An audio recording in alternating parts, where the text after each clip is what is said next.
ঘর সাজানো থেকে শুরু করে সবকিছু আমরা ইউনো স্যারের পক্ষ থেকে করে দিব। এর পুরা ক্রেডিটটাই কিন্তু আসলে আমাদের সাংবাদিক ভাইদের।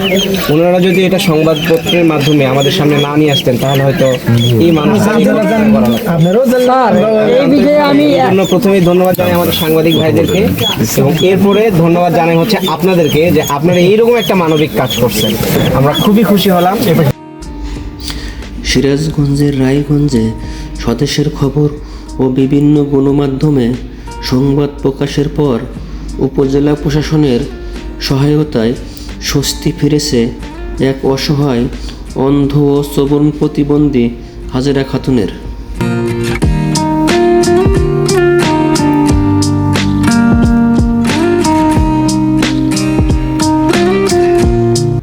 জরাজীর্ণ ভাঙ্গাচুরা একটি ঘরে দীর্ঘদিন ধরে চরম কষ্টে দিন কাটাচ্ছিলেন সিরাজগঞ্জের রায়গঞ্জ উপজেলার চান্দাইকোনা ইউনিয়নের চরপাড়া গ্রামের অন্ধ ও শ্রবণ প্রতিবন্ধী হাজেরা খাতুন।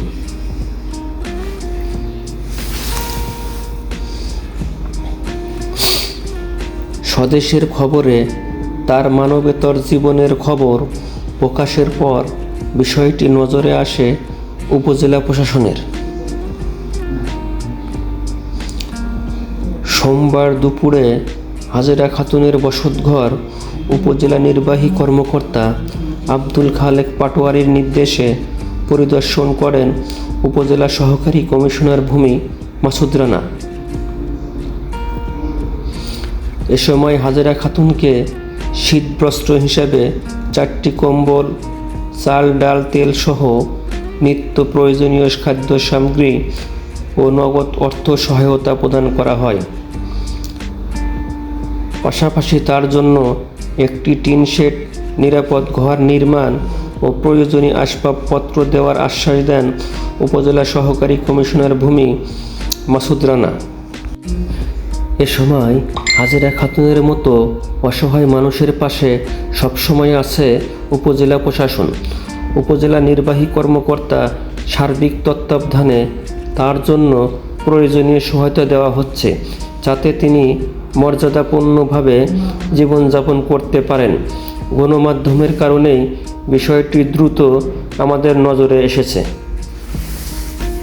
আমি প্রথমেই আজকে যে মানবিক একটা ঘটনা বা মানবিক দৃষ্টান্ত আমাদের উপজেলা প্রশাসন রায়গঞ্জ স্থাপন করলো, এর জন্য প্রথমে আমি আন্তরিক কৃতজ্ঞতা জানাই আমাদের সাংবাদিক ভাইদের, কারণ ওনারা আসলে এই মানবেতর যে জীবন একজন বৃদ্ধ মহিলা এখানে অতিবাহিত করছেন, এই বিষয়টি ওনাদের সংবাদপত্রের মাধ্যমে আমাদের শ্রদ্ধেয় ইউনূস স্যারের দৃষ্টিগোচর করেন, এবং স্যারের নির্দেশনা অনুযায়ী আমরা উপজেলা প্রশাসনের পক্ষ থেকে এখানে এসেছি।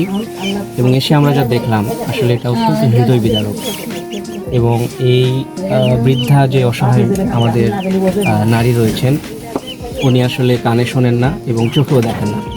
আশেপাশের মানুষ যারা আছেন তাদের প্রতিও আমি আন্তরিক কৃতজ্ঞতা জানাই যে ওনারা আসলে এতদিন ধরে ওনাকে আর্থিক সহযোগিতা থেকে শুরু করে ওনার থাকা খাওয়ার ব্যবস্থা করে এসছেন। আমরা উপজেলা প্রশাসনের পক্ষ থেকে ওনার যে বাসস্থানটা রয়েছে, এটি আমরা ইউনূস স্যারের পক্ষ থেকে টিন দিয়ে পুরোটা নতুন করে আমরা তৈরি করে দিব।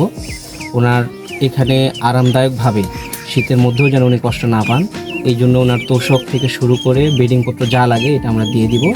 আর আপাতত আমরা যেটা করেছি, ওনাকে আমরা 4টা কম্বল দিয়েছি, এবং আমাদের ইউনূস স্যারের পক্ষ থেকে ওনার যেই দৈনন্দিন খাবার আমরা 20 কেজি চাল দিয়েছি, সেখানে ডাল রয়েছে, সেখানে সয়াবিন তেল রয়েছে, পেঁয়াজ রয়েছে এবং আদা রসুন এখানে রয়েছে। এটা দিয়ে ইনশাল্লাহ উনি কয়েক মাস চলতে পারবেন।